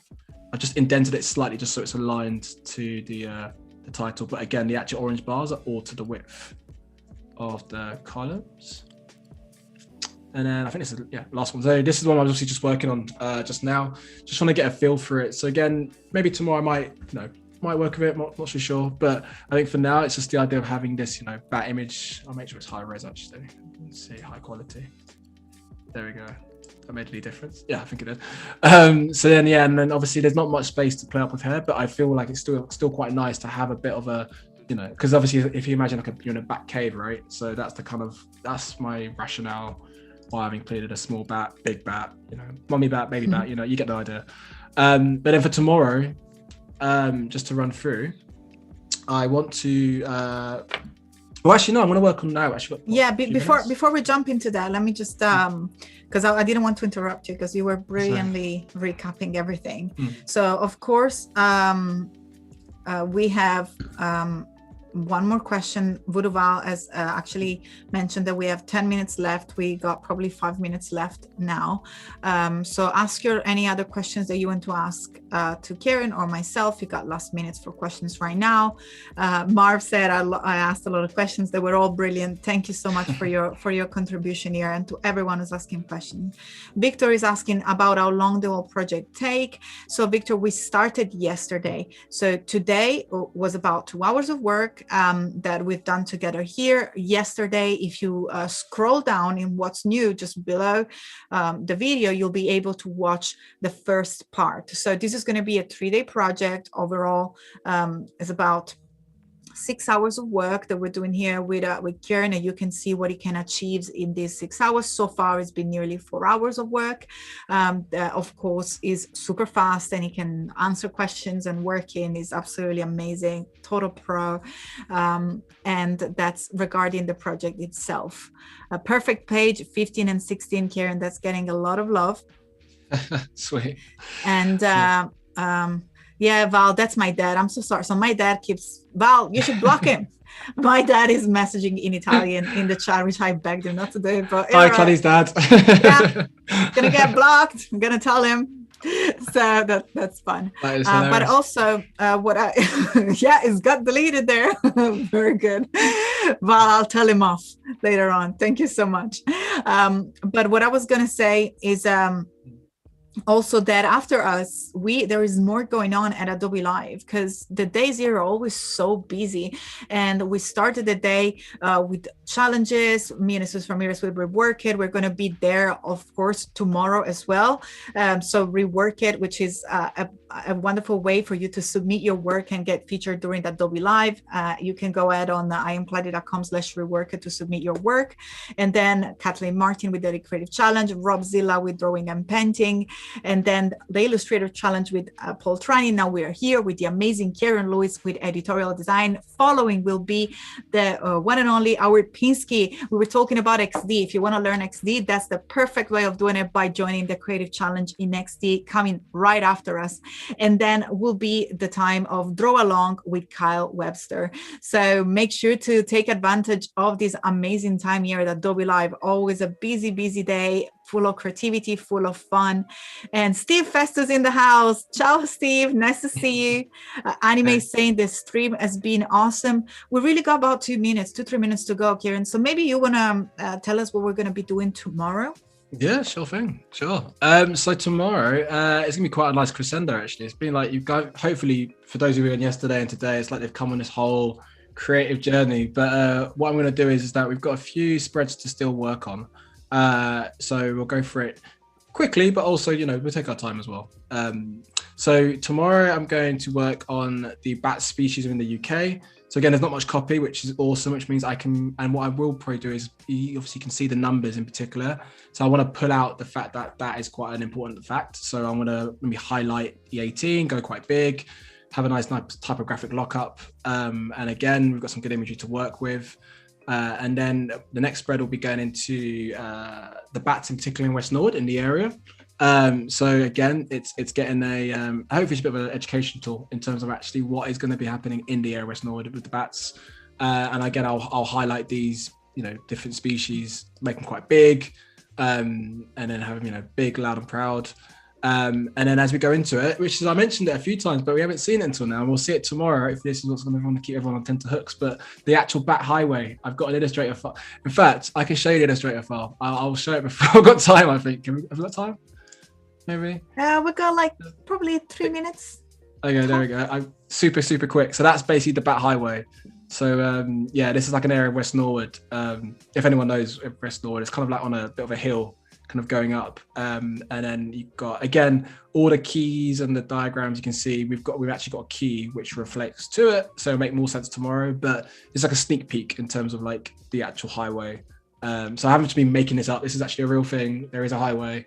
So yeah, I'll be getting it, and I feel like that's the last two important things. The very sort of second to last spread will be bats and COVID-19. So I understanding obviously you got bats conservation trust, say. And again, they're worth a Google because again, it's the stuff that they do for bats in the area. It's quite important and it's quite useful to look at. And they're going to be a QR code that I include, so it allows people in the areas to know more information and how they could do their part. And the very last part will be a small studio, who they are, and we have a nice leading image. We're going to do a mock-up as well.